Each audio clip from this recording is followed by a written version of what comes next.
সহজলভ্য ধনৰ লোভেই হ'ল কাম। অনলাইন এপৰ দ্বাৰা কানাডিয়ান কোম্পানীৰ 10 কোটি টকা লুট। মাজুলীৰ পৰা নিশাটোতে অন্তৰ্ধান হ'ল কানাডিয়ান সোলাৰ। প্ৰথমে ভুৱা বিনিয়োগকাৰী এপৰ পৰা টকা ৰিটাৰ্ণ আৰু তাৰ পাছতে সকলো হেৰুৱাই সৰ্বস্বান্ত হ'ল মাজুলীৰ ৰাইজ। সহজলভ্য ধন লাভৰ টোপ দি প্ৰবঞ্চকে লুটিলে প্ৰায় 10 কোটি টকা।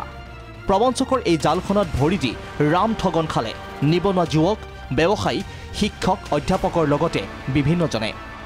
প্ৰবঞ্চকৰ দলটোৱে 300 টকাৰ পৰা 25 লাখ টকা লৈ লৈছিল ধন। বিনিময়ত দিছিল ধন দুগুণ কৰাৰ প্ৰতিশ্ৰুতি।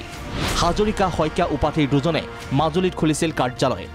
পিছে 3 দিন পূৰ্বে অন্তৰ্ধান হ'ল কাৰ্যালয়টোৰ কৰ্মচাৰী। তাৰ পাছতে হোৱা দোৱা লাগিল মাজুলী।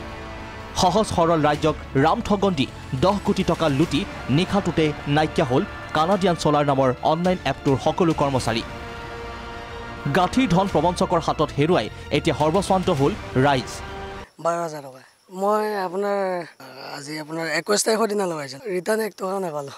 আৰু এটা আচলতে এইটো প্ৰবঞ্চনাৰ জাল পেলাইছিল, যাৰ পৰিণতিত নিবনুৱাৰ যিখিনি কপালৰ ঘাম মাটিত পেলাই যি অৰ্থ উপাৰ্জন কৰিছিল, সেই পইচাখিনি আপোনাৰ নিমিষতে তেওঁলোকে চক্ৰান্ত কৰি লৈ গ'ল। আৰু আচলতে এইটো হ'ব নালাগে, এটা উচিত পৰ্যায়ৰ তদন্ত হ'ব লাগে।